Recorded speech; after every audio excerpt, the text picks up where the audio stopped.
What's up? This is Ryan from EatSafeTravel.com, and today I'm going to show you how to make a really simple pasta dish, which actually happens to be one of my favorite pasta dishes of all time. It's really simple. All it takes is garlic, tomatoes, and whole wheat pasta. Let me show you how it works. Alright, so while the water is boiling, we're going to get to cutting up these tomatoes and the garlic as well, so we can stir fry them in a pan. So let's get going.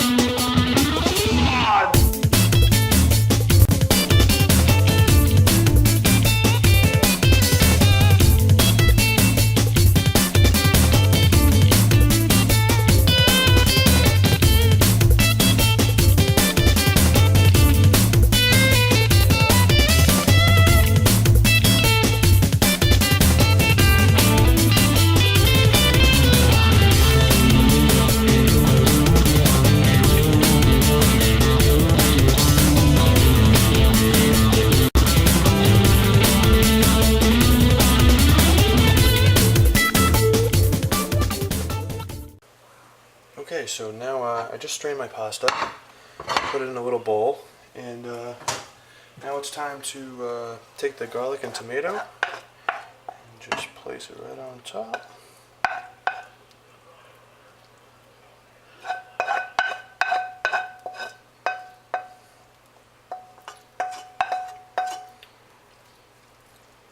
Mix it up a little bit. So there it is.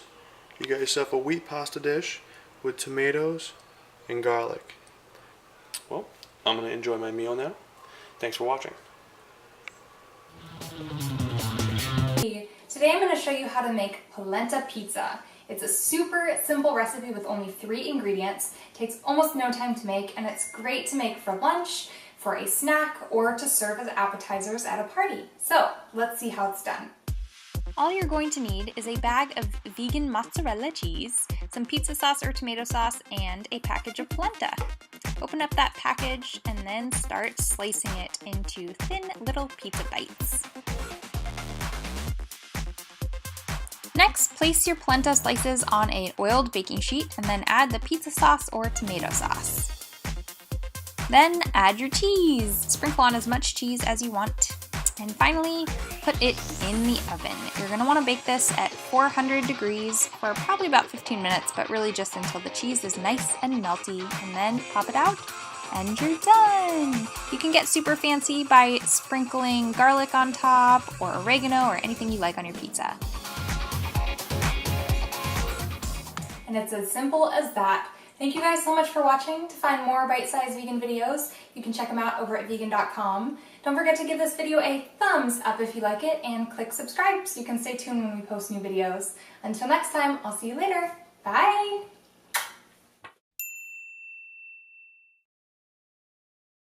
Hey everyone, Jason Hill here, and tonight I'm going to be taking my father-in-law's fresh garden tomatoes, which he jarred up, and we're going to turn this into a marinara sauce. It's really easy. It's also known as a special tomato sauce in some Italian cookbooks. So let me show you what we're going to do. Okay, as you can see here, I have his jarred tomatoes. You can always use fresh, but if you're going to use canned, use an Italian plum or Roma canned tomato. I have a tablespoon of dried basil. You can always use fresh, but mine's not in season right now. Half an onion, 1 carrot. We're going to use about a teaspoon of garlic shallot puree or 1 clove of garlic, and then a half teaspoon of crushed red pepper. Okay, let's give a quick dice to the onion.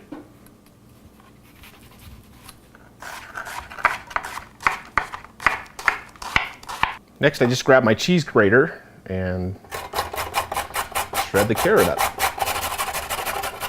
Ow! Just kidding. You ever grate your finger? It's always fun. Next, I'm going to preheat my pan on medium-high heat. After about a minute, the pan's preheating. I'm going to drizzle in a couple of tablespoons of olive oil. And then we're going to throw in the carrot and onion.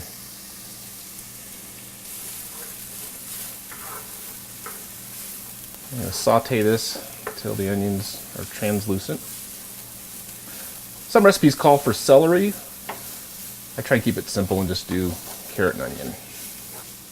Okay, you can see the vegetables have started to cook down. At this point I'm going to add in a teaspoon of garlic shallot puree. And let that cook for a couple minutes. All right, after about a total of 5 minutes, everything's cooked down. At this point, I would add my dried tablespoon of basil, but since my father-in-law jars his with basil in it, I'm not going to need to do that. And sometimes when you're buying canned tomatoes, be sure and look at the label. A lot of the plum or aroma tomatoes you purchase already have basil in it as well. So after a few minutes, it starts to boil. At this point, I'm going to sprinkle in the crushed red pepper. Put the lid on and turn it down to a simmer for 30 minutes. Okay, for the last 5 minutes, I'm going to remove the lid and just let it reduce a little bit more. All right, now I'm just going to transfer it to my food processor. If you don't have a food processor, a blender will work. I'm just going to pulse this for 30 seconds to a minute. Okay, after about 30 seconds, this is what you want it to look like. Okay, finally, we're going to go ahead and season it with a little pinch of salt, kosher salt from the heavens. After I add the salt, I'm going to stir it up, give it a little taste with my spoon. No double dipping. You may find that you need to cut down on the acidity, so I'm going to add about a teaspoon of sugar and mix that up real good one more time.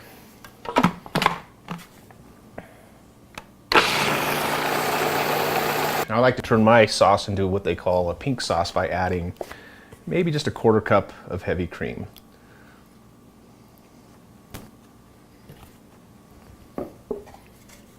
Yummy, yum.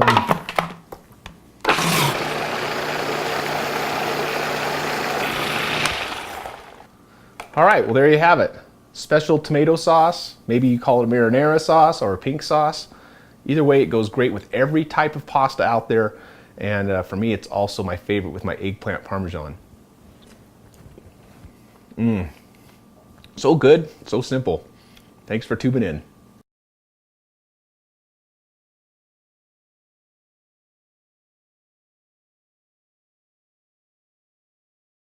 Okay, finally, we're going to go ahead and season it with a little pinch of salt, kosher salt from the heavens. I'll put this back on and hate this lid. Despite what you might think, entertaining during the holidays does not have to break the bank, and it certainly doesn't have to be fussy or especially fancy. In fact, some of my favorite holiday gatherings with friends and family are set around a meal that's really simple and also very comforting. So today I am making a creamy butternut and pesto lasagna for you. This is a recipe I adore because it saves two things that are kind of a luxury during the holidays: time and money. And this uses only 6 ingredients. I don't even have salt and pepper out, so this could not be simpler. And we're just gonna start with assembly. I cooked a full 1-pound box of Regano lasagna noodles, just as directed on the package. So I'm going to put down a little bit of the specially selected butternut squash pasta sauce. So just about a 1/2 cup, just so we're not putting our noodles down in a dry pan. Okay, now we start to lay down our noodles. 3 lasagna noodles should fill up the bottom. Okay, now we come back with this and we're gonna use about half of what's left in the jar. Okay, now we need cheese. What would a lasagna be without cheese? So about 2/3 of a cup. And then you know the drill. We come back with noodles. And then I am ultra excited about the next ingredient. We are going on with jarred Alfredo sauce. It's so well seasoned, super delicious, and we're just gonna drizzle about half of the jar right onto the noodles. Since this has cheese in it already, we're just gonna come right on with noodles. And you can kind of give these a little press down. And then my next ingredient is another little secret that I love buying at Aldi. This is pesto sauce. So this is Priano pesto. And then we're gonna use about 2/3 of this pesto. And I buy store-bought pesto in other places, and sometimes they cheat with vegetable oil or spinach to turn it green. And what I love about my Aldi pesto is that the first two ingredients are olive oil and basil, just as they should be. And then Parmesan cheese. This is such a great thing to buy because it's super inexpensive at Aldi, already grated up. We don't even have to grate today. I don't have a knife out, I don't have a cheese grater, there's no chopping, no grating required. And then back to noodles. So we're basically going to lather, rinse, repeat. We're going back for more. And this is so satisfying. There's something about the richness of that Alfredo sauce that really just makes this super, super stick to your ribs.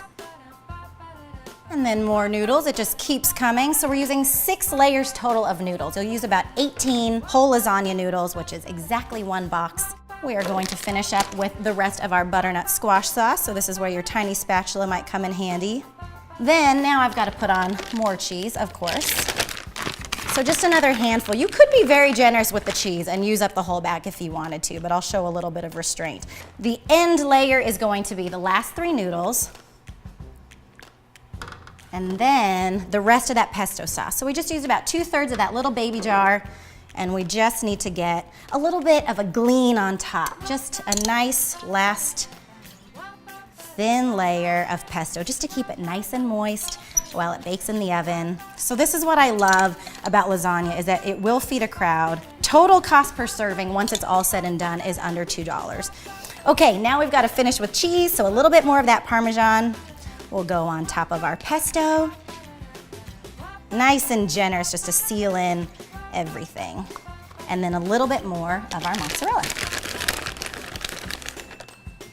This gorgeous beauty is ready to go into the oven, which is set at 375 degrees, and then you just want to bake this till it's brown and bubbly. It'll get really nice and golden brown and a little bit chewy on the edges, and those are always my favorite pieces. All right, guys, it smells like lasagna, it looks like lasagna. We've got serious bubbling action going on here, so you just wanna let this cool for a little bit and then we can slice right into it. I love to serve this creamy butternut pesto lasagna with a wintry salad, some crisp kale, dried cranberries, and Parmesan. And you've just fed your whole holiday gathering for under $2 per serving. It is a steal and it's so delicious. So for more holiday recipes like this one and a list of seasonal items, head over to aldi.us or like Aldi on Facebook. Hey guys, we wanted to invite you in for our favorite night of the week. What's our favorite night? Pizza night. Pizza night. So tonight, since it's October, we're going to be doing a very fall pizza. We're going to be doing butternut squash on top of a sage pesto pizza. So we're going to show you how to make a really quick pesto at home. So first we have our basil, tarragon, and lots of sage. Can you put that in the bowl for me? In here? Really carefully. Okay. We've rinsed it and dried it off. Yes, so now just... Okay, so now we'll put in 1/2 cup of pine nuts. They're nice and toasted. You can buy them already toasted. Can I put them in? Yes, 2 garlic cloves. Parmesan. That's it. We're going to turn it on. You want to press the button? Yeah. Watch out! Don't put the play button. Yeah. We're going to get it nice and finely ground up. And then I'm going to start adding some olive oil. Whoa! I'm just going to add a little bit of olive oil, about 1/3 cup. And we're going to keep going.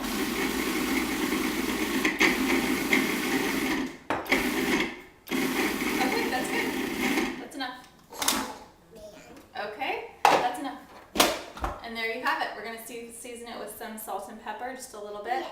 Yes, And that's it. We're going to top our pizza with that. Okay. Thanks. Bye. Bella, say bye. Bye.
Okay, fellow gamers, this is my entry for the APB cooking contest.